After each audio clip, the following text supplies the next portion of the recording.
Selamat siang, perkenalkan kami dari kelompok 4, nama saya Tiara Kusmawardianti, NPM 4, ada Nur Afifa, NPM 28, Farah Fadila, NPM 31, Febiani Tevia, NPM 38, dan Yosi Prilly Mianti, NPM 140. Kami akan menjelaskan mengenai SAPP-SAI. Yang pertama akan saya jelaskan mengenai penjelasan dasar hukum SAPP. Dasar hukum yang mengatur SAPP, yang pertama dari sisi undang-undang, ada Undang-Undang Nomor 1 Tahun 2004 tentang Perbendaharaan Negara. Ini mengamanahkan salah satunya yaitu Menteri Keuangan untuk menyusun sistem akuntansi pemerintah pusat. Kemudian di aturan pelaksanaannya ada PMK nomor 213 tahun 2013 dan PMK nomor 215 tahun 2016. Kedua PMK ini mengatur hal yang sama, yaitu tentang sistem akuntansi dan pelaporan keuangan pemerintah pusat. PMK 215 itu merupakan penyempurnaan dari PMK 213 tahun 2013. Kedua PMK ini sampai sekarang dua-duanya masih berlaku dan ada beberapa ketentuan di PMK 213 tahun 2013 yang kemudian diubah dengan PMK 215 tahun 2016. Seluruh lampiran PMK 213 tahun 2013 ini diubah sehingga nantinya itu lampiran yang digunakan itu mengacu pada PMK 215 tahun 2016. Tetapi memang ada beberapa pasal yang masih berlaku di PMK 213 tahun 2013. Jadi kalau kita mau mendalami bagaimana sistem akuntansi pemerintah pusat berdasarkan peraturan Menteri Keuangan, kita harus buka dua PMK ini sekaligus. Selanjutnya Undang-Undang Nomor 1 Tahun 2004 tentang Perbendaharaan Negara. Di dalam UU Nomor 1 Tahun 2004 ini antara lain mengamanahkan kepada pemerintah untuk menyusun laporan keuangan. Menteri Keuangan diberikan tugas untuk menyusun laporan keuangan yang merupakan pertanggungjawaban pelaksanaan APBN. Menteri atau pimpinan lembaga sebagai pengguna anggaran atau pengguna barang yang dipimpinnya juga mempunyai tugas untuk menyusun dan menyampaikan laporan keuangan kementerian atau lembaga yang dipimpinnya.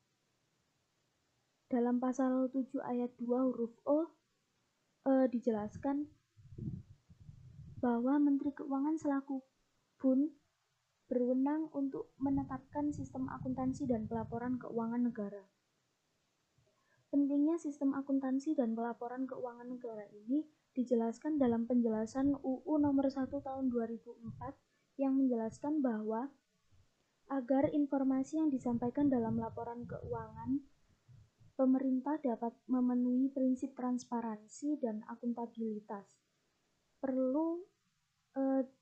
Maka perlu diselenggarakan sistem akuntansi pemerintah pusat atau SAPP yang sesuai dengan standar akuntansi pemerintahan atau SAP. Dengan penjelasan tersebut, kesimpulannya adalah SAPP diselenggarakan dalam rangka untuk menghasilkan laporan keuangan pemerintah pusat atau LKPP yang terdiri dari 7 jenis utama laporan keuangan, yaitu yang pertama LRA atau laporan realisasi anggaran, yang kedua LPSAL atau laporan perubahan saldo anggaran lebih, yang ketiga neraca, yang keempat LO atau laporan operasional, yang kelima laporan arus kas atau LAK, yang keenam LPE atau laporan perubahan ekuitas, dan yang ketujuh CALK atau catatan atas laporan keuangan. Kemudian SAPP juga dikembangkan sesuai dengan ketentuan dalam standar akuntansi pemerintahan atau SAP. Subbab yang kedua yaitu tujuan SAPP. Yang pertama yaitu menjaga aset pemerintah pusat dan instansi-instansinya melalui pencatatan, pemrosesan, dan pelaporan transaksi keuangan yang konsisten sesuai dengan standar dan praktik akuntansi yang diterima secara umum. Yang kedua, menyediakan informasi yang akurat dan tepat waktu tentang anggaran dan kegiatan keuangan pemerintah pusat, baik secara nasional maupun instansi yang berguna sebagai dasar penilaian kinerja untuk menentukan ketaatan terhadap otorisasi anggaran dan untuk tujuan akuntabilitas. Yang ketiga, menyediakan informasi yang dapat dipercaya tentang posisi keuangan suatu instansi dan pemerintah pusat secara keseluruhan. Dan yang terakhir adalah menyediakan informasi keuangan yang berguna untuk perencanaan, pengelolaan, dan pengendalian kegiatan dan keuangan pemerintah secara efisien. Selanjutnya akan dijelaskan oleh teman saya. Ciri pokok atau karakteristik sistem akuntansi pemerintah pusat. Yang pertama, basis akuntansi. Basis akuntansi yang digunakan dalam laporan keuangan pemerintah adalah basis kas. Basis kas ini untuk pengakuan pendapatan, belanja, dan pembiayaan dalam laporan realisasi anggaran, dan basis akrual. Basis akrual itu untuk pengakuan aset, kewajiban, dan ekuitas dalam neraca. Yang kedua, sistem pembukuan berpasangan. Sistem pembukuan berpasangan didasarkan atas persamaan dasar akuntansi, yaitu aset sama dengan kewajiban ditambah ekuitas dana. Yang ketiga, desentralisasi pelaksanaan akuntansi. Kegiatan akuntansi dan pelaporan keuangan di instansi dilaksanakan secara berjenjang oleh unit-unit akuntansi baik di kantor pusat instansi maupun di daerah. Yang keempat, bagan akun standar. Sistem akuntansi pemerintah pusat menggunakan akun standar yang ditetapkan oleh Menteri Keuangan yang berlaku untuk tujuan penganggaran maupun akuntansi. Ruang lingkup sistem akuntansi pemerintah pusat. Ruang lingkup sistem akuntansi pemerintah pusat adalah pemerintah pusat serta Pemda yang mendapatkan dana dari APBN sehingga tidak dapat diterapkan untuk lingkungan Pemda atau lembaga keuangan negara. Tidak termasuk dalam ruang lingkup peraturan Menteri Keuangan ini adalah yang pertama, pemerintahan daerah yang sumber dananya berasal dari APBD. Yang kedua, BUMN atau BUMD. BUMN atau BUMD ini terdiri dari dua. Yang pertama, perusahaan perseroan, dan yang kedua, perusahaan umum. Kerangka umum sistem akuntansi pemerintah pusat atau SAPP. SAPP dibagi dua subsistem. Yang pertama adalah sistem akuntansi bendahara umum negara (SABUN) dan sistem akuntansi instansi (SAI). Sistem akuntansi bendahara umum negara (SABUN) dilaksanakan oleh Kementerian Keuangan selaku BUN dan pengguna anggaran bagian anggaran pembiayaan dan perhitungan (BAPP). Sedangkan sistem akuntansi instansi (SAI) merupakan sistem akuntansi yang dilaksanakan oleh Kementerian Negara atau lembaga selaku pengguna anggaran. SAI memproses data transaksi keuangan, barang, dan transaksi lain yang dilaksanakan oleh Kementerian Negara atau lembaga. Yang pertama adalah sistem akuntansi bendahara umum negara atau SABUN. SABUN sendiri dibagi beberapa subsistem. Yang pertama adalah sistem akuntansi pusat (SIAP). SIAP terdiri dari dua sistem, yaitu SAKUN dan SAU. SAKUN menghasilkan LAK dan neraca KUN, sedangkan SAU menghasilkan LRA dan neraca SAU. SIAP dilaksanakan oleh KPPN, Kanwil Direktorat Jenderal Perbendaharaan dan Direktorat Pengelolaan Kas Negara. Yang kedua, sistem akuntansi utang pemerintah dan hibah atau SAUP dan H. SAUP dan H menghasilkan laporan realisasi penerimaan hibah, pembayaran bunga utang, penerimaan dan pengeluaran pembiayaan, serta neraca. SAUP dan H dilaksanakan oleh Direktorat Jenderal Pengelolaan Utang selaku UAP BUN. SAUP dan H digunakan untuk mencatat transaksi pengelolaan utang yang terdiri dari pembayaran bunga utang dalam dan luar negeri, pembayaran cicilan utang luar negeri, pembayaran cicilan utang dalam negeri, penerimaan utang luar negeri, penerimaan utang dalam negeri, dan penerimaan hibah. Yang tiga adalah sistem akuntansi investasi pemerintah (SAIP). SAIP menghasilkan LRA dan neraca. SAIP dilaksanakan oleh unit yang menjalankan fungsi penatausahaan dan pelaporan investasi pemerintah, Direktorat Jenderal Kekayaan Negara, memproses data transaksi investasi permanen sebagai bahan penyusunan laporan investasi. Yang keempat adalah sistem akuntansi transfer ke daerah atau SATD. SATD menghasilkan LRA dan neraca. SATD digunakan untuk mencatat transaksi transfer kepada pemerintah daerah yang terdiri dari belanja dana perimbangan dan belanja dana otonomi khusus dan penyesuaian. Direktorat Jenderal Perimbangan Keuangan memproses data transaksi dokumen anggaran, dokumen pengeluaran, dokumen penerimaan, dan dokumen lain yang dipersamakan untuk transfer kepada pemerintah daerah yang berupa belanja dana perimbangan dan belanja otonomi khusus. Yang kelima adalah sistem akuntansi transaksi khusus atau SATK. SATK diterapkan untuk menangani transaksi seperti pendapatan melalui rekening BUN yang selama ini dikoordinasikan oleh Direktorat PNBP dan PLU. Pengeluaran yang berhubungan dengan keanggotaan permasalahan hukum internasional di bawah kelola BKF. Pengeluaran yang berhubungan dengan permasalahan hukum internasional di bawah kelola Sekjen Departemen Keuangan. Dan yang terakhir adalah pengeluaran yang berhubungan dengan penerimaan dan pengeluaran jasa perbendaharaan, jasa giro rekening KPPN dan BUN, koreksi pembukuan, pengembalian, dan pembayaran PFK di bawah kelola Ditjen PBN. Yang keenam adalah sistem akuntansi penerusan pinjaman atau SAPP. SAPP menghasilkan LRA dan neraca. SAPP dilaksanakan oleh Direktorat Pengelolaan Penerusan Pinjaman. Mekanisme penerusan pinjaman dapat dilakukan melalui Subsidiary Loan Agreement atau SLA dan dana bergulir. Dana transaksi tersebut merupakan bahan penyusunan laporan penerusan pinjaman. Yang ketujuh adalah sistem akuntansi bagian anggaran pembiayaan dan perhitungan SABAPP. SABAPP mencatat transaksi keuangan pusat pada kementerian negara atau lembaga, pihak lain, dan departemen keuangan selaku kuasa pengguna APP. Khusus untuk belanja lain-lain dan belanja transfer lainnya dapat dilakukan oleh kementerian negara atau lembaga transaksi BAPP dalam bagian ini, yaitu belanja lain-lain, belanja subsidi, dan belanja transfer lainnya. Pemrosesan dokumen sumber transaksi APP dalam rangka menyajikan laporan keuangan berupa laporan realisasi anggaran, neraca, dan catatan atas laporan keuangan.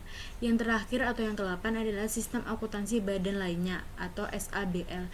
SABL merupakan subsistem dari SABUN menghasilkan LRA dan neraca yang diterapkan untuk menangani transaksi-transaksi badan lainnya seperti Otoritas Batam, Gelora Bung Karno, Pengelola Kemayoran, dan transaksi dan badan lainnya.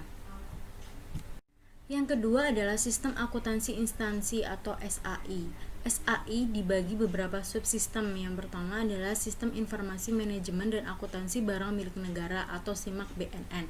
SIMAK BNN terdiri dari sistem akuntansi tingkat unit akuntansi kuasa pengguna barang SAUAKPB, sistem akuntansi tingkat unit akuntansi pembantu pengguna barang wilayah atau SAUAPPBW, sistem akuntansi tingkat unit akuntansi pembantu pengguna barang eselon 1 SAUAPBBE1,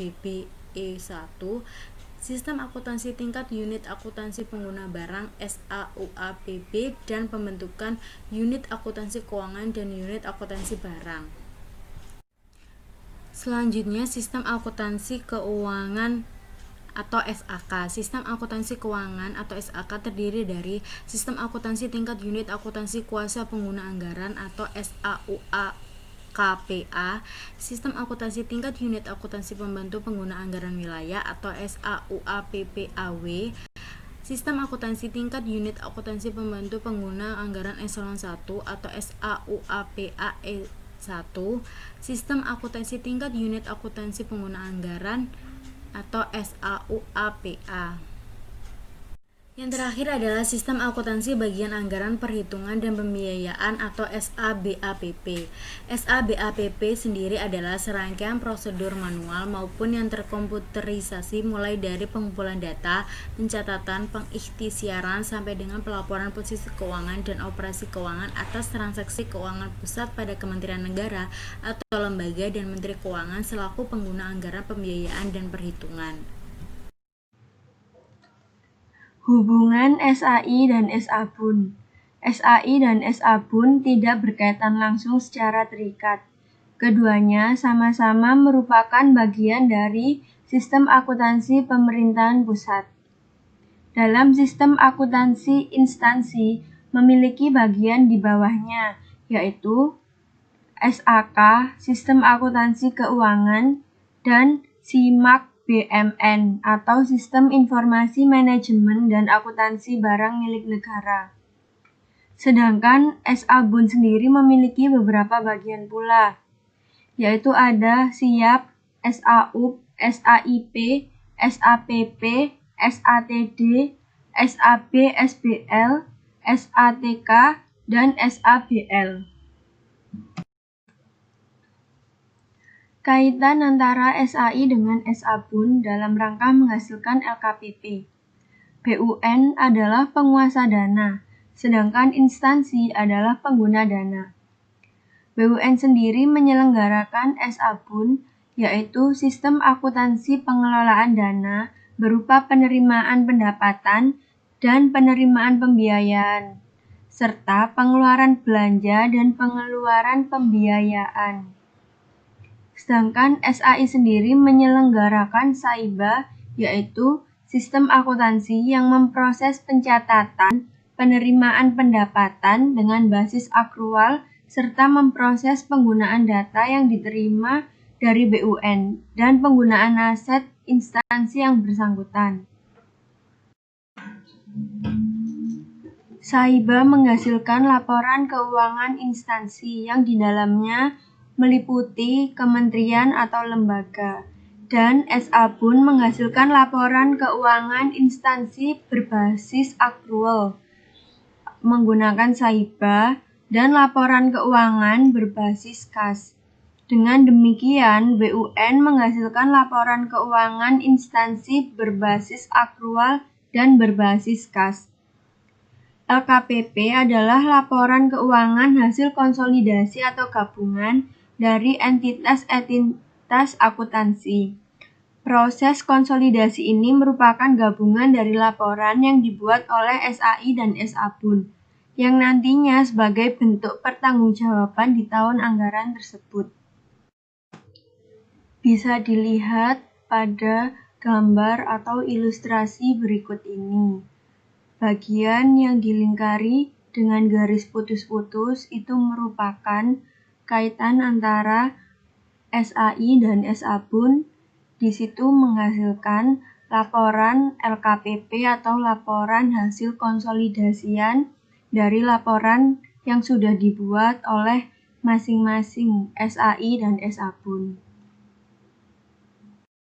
Selanjutnya, membahas unit akuntansi dan pelaporan instansi, dibagi menjadi unit akuntansi dan pelaporan keuangan, serta unit akuntansi dan pelaporan barang milik negara. Untuk unit akuntansi dan pelaporan keuangan meliputi yang pertama, kuasa pengguna anggaran pada tingkat satuan kerja, yang kedua, pembantu pengguna anggaran wilayah, yang ketiga, pembantu pengguna anggaran eselon 1, yang keempat, pengguna anggaran yang berada di tingkat kementerian atau lembaga. Untuk unit akuntansi dan pelaporan barang milik negara meliputi yang pertama, kuasa pengguna barang pada tingkat satuan kerja, yang kedua, pembantu pengguna barang wilayah, yang ketiga, pembantu pengguna barang eselon 1, dan yang keempat, pengguna barang yang berada di tingkat kementerian atau lembaga. Dokumen sumber dibagi menjadi 7, meliputi 1. Dokumen yang terkait transaksi penerimaan, misalnya DIPA atau Daftar Isian Pelaksana Anggaran, dan SSBP, Surat Setoran Bukan Pajak. 2. Dokumen yang terkait transaksi pengeluaran, misalnya Petunjuk Operasional Kegiatan, dan SP2D atau Surat Perintah Pencairan Dana. Yang ketiga, memo penyesuaian yang digunakan dalam pembuatan jurnal penyesuaian. Yang keempat, dokumen yang terkait transaksi piutang, misalnya kartu piutang dan daftar umur piutang. 5. Dokumen yang terkait transaksi persediaan, misalnya kartu persediaan. 6. Dokumen yang terkait konstruksi dalam pengerjaan, misalnya kartu konstruksi dalam pengerjaan. 7. Dokumen lainnya rangka penyusunan laporan keuangan Kementerian Negara atau lembaga seperti berita acara serah terima barang. Jenis-jenis laporan keuangan. 1. Laporan realisasi anggaran. Menyajikan informasi realisasi pendapatan dan belanja. 2. Neraca. Menggambarkan posisi keuangan suatu entitas akuntansi dan entitas pelaporan seperti aset, kewajiban, dan ekuitas. 3. Laporan operasional. Menyajikan ikhtisar sumber daya ekonomi yang menambah ekuitas dan penggunaannya dikelola pemerintah pusat atau daerah. 4. Laporan perubahan ekuitas. Menyajikan informasi kenaikan atau penurunan ekuitas. Yang kelima, catatan atas laporan keuangan, meliputi penjelasan, daftar rinci, dan analisis atas nilai suatu pos yang disajikan dalam laporan realisasi anggaran dan neraca. Selanjutnya, membahas tentang sanksi. 1. Pelaporan keuangan. Untuk tingkat unit akuntansi kuasa pengguna anggaran, kantor pelayanan perbendaharaan negara mengembalikan surat perintah membayar yang diajukan oleh satuan kerja dan pelaksanaan sanksi tidak menggugurkan kewajiban kuasa pengguna anggaran untuk melakukan rekonsiliasi dan menyampaikan laporan keuangan. Untuk tingkat unit akuntansi pembantu pengguna anggaran wilayah, pengembalian surat perintah membayar yang diajukan satuan kerja dan pelaksanaan sanksi tidak menggugurkan kewajiban unit akuntansi pembantu pengguna anggaran wilayah untuk melakukan rekonsiliasi dan menyampaikan laporan keuangan. 2. Pelaporan barang milik negara. Untuk tingkat unit akuntansi kuasa pengguna barang, pengembalian surat perintah membayar yang diajukan satuan kerja dan pelaksanaan sanksi tidak menggugurkan kewajiban unit akuntansi kuasa pengguna barang untuk melakukan rekonsiliasi dan menyampaikan laporan keuangan. Untuk tingkat unit akuntansi pembantu pengguna barang wilayah, pengembalian surat perintah membayar yang diajukan satuan kerja dan pelaksanaan sanksi tidak menggugurkan kewajiban unit akuntansi pembantu pengguna barang wilayah untuk melakukan rekonsiliasi dan menyampaikan laporan keuangan. Ya, itu tadi presentasi dari kami kelompok 4. Mohon maaf apabila ada kesalahan. Terima kasih atas perhatiannya. Sampai jumpa.